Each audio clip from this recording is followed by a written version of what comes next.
ఒకానొక సమయంలో కౌండిన్యం అనే పేరు గల రాజ్యము ఉండేది. ఆ రాజ్యానికి రాజు ఉగ్రసేనుడు. ఇతనికి శారీరక బలం తప్ప బుద్ధి బలం అనేదే లేదు. అతను తన బలంతో, అధికారంతో తను చెప్పేదే వేదం అనే విధంగా ప్రజలను పరిపాలించసాగాడు. ఒక సమయంలో కౌండిన్య రాజ్యంలో వర్షాలు పడకపోవడంతో కరువు వచ్చింది. ప్రజలు పాడి పంటలు లేక ఆకలితో అలమటించసాగారు. అప్పుడు ఉగ్రసేనుడు తన పొరుగు రాజ్యాల రాజులను తనకు, తన ప్రజలకు సహాయం చేయమని అడుగగా, పొరుగు రాజ్యాల రాజులు ఇలా చెప్పడం జరిగింది. మేము తప్పక సహాయం చేస్తాము. కానీ మావి మీకన్నా చిన్న రాజ్యాలు. మీది మాకన్నా చాలా పెద్ద రాజ్యం. మీ రాజ్యంలోని జనాభా కూడా చాలా ఎక్కువ. అందరికీ సరిపడినంత ఆహారం సహాయం చేయడం మా వల్ల కాదు. కేవలం యువతకు, పిల్లలకు మాత్రమే ఆహారాన్నిస్తాము. వారు భవిష్యత్తులో రాజ్య రక్షణకు ఉపయోగపడతారు. ఎందుకు పనికిరాని వయసు అయిపోయిన ముసలివాళ్లను చంపేయండి. అప్పుడే మేం సహాయం చేయగలం అని ఏమాత్రం బుద్ధిబలం లేని ఉగ్రసేనుడిని తేలికగా ఒప్పించగలిగారు. ఉగ్రసేనుడి ఆదేశం మేరకు ప్రజలకు ఇష్టం లేకపోయినా వారి ఇంటిలోని ముసలివారిని చంపడమో లేక దూరంగా వేరే రాజ్యాలకు పంపడమో చేశారు. కానీ ఒక పిల్లవాడు మాత్రం తన ముసలి తల్లిని దూరం చేసుకోలేక ఒక పెద్ద సొరంగం త్రవ్వి రహస్యంగా తన తల్లిని దాచిపెట్టి కాపాడుకుంటూ కాలం గడుపుతున్నాడు. రాజ్యంలోని జనాభా ఈ కారణంగా సగానికి పైగా తగ్గిపోయింది.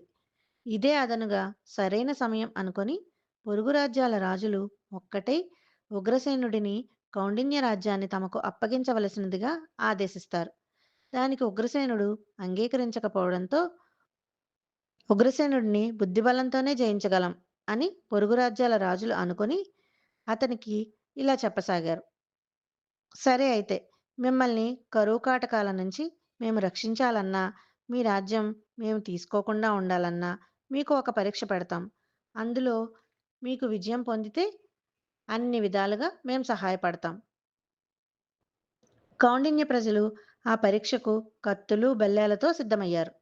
కానీ పొరుగు రాజ్యం వారు వీరి భుజబలానికి కాకుండా బుద్ధి బలానికి పరీక్షగా ఒకే విధంగా చూడటానికి అచ్చుగుద్దినట్లుండే 2 ఆవులను చూపించి, ఇందులో తల్లి ఆవు ఏది, బిడ్డ ఆవు ఏది అనే విషయం ఒకే ఒక్క అవకాశంతో చెప్పాలి.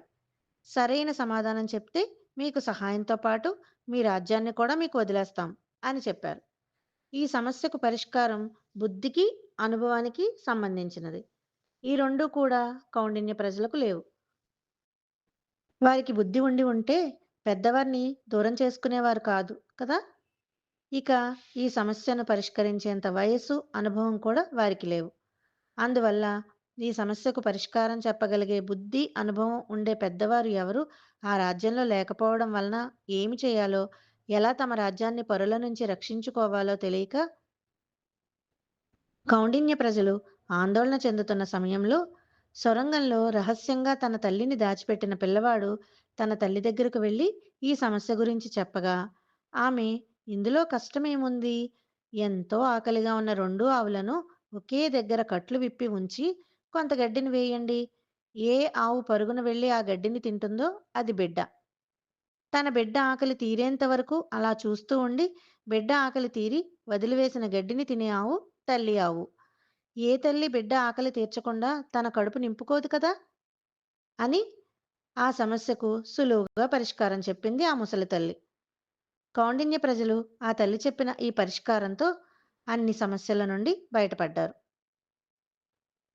ఈ కథను బట్టి మనకి ఏం తెలుస్తుంది?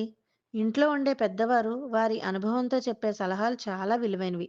సరైన సమయంలో సరైన దారిని అవి మనకు తెలుపుతాయి. కాబట్టి శారీరకంగా దృఢంగా లేకపోయినా మానసికంగా వారు చాలా బలవంతులు, అనుభవజ్ఞులు. వారు మనకి నేర్పే పాఠాలు చాలా విలువైనవి, చాలా గొప్పవి. భగవద్గీతలో మొదటి అధ్యాయం అర్జున విషాద యోగంలో 32వ శ్లోకం. నకాంక్షే విజయం కృష్ణ న చ రాజ్యం సుఖాని చ కిం నో రాజ్యేన గోవింద కిం భోగైర్జీవితేన వా. ఓ కృష్ణ, నేను జయము కోరడం లేదు. రాజ్యం కానీ, సుఖాలు కానీ కోరను. గోవిందా, మనకు రాజ్యం వలన కానీ, భోగాల వలన కానీ ప్రయోజనం ఏమిటి?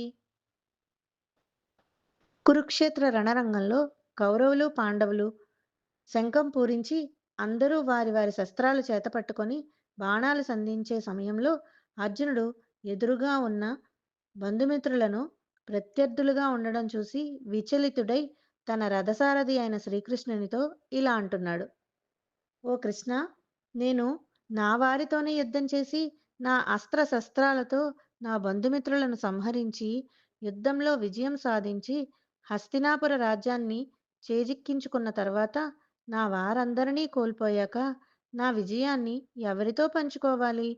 నా వాళ్ళే నాకు లేకపోయిన తర్వాత నాకు రాజ్యం ఉండి ఉపయోగం ఏమిటి? నాకు రాజ్యం పైన కానీ, విజయం పైన కానీ, భోగాలపై కానీ కాంక్ష లేదు. నేను యుద్ధం చేయలేను అని ఎంతో వైరాగ్యంతో అర్జునుడు తన గాంధీవాన్ని క్రిందకు వదిలిపెడతాడు.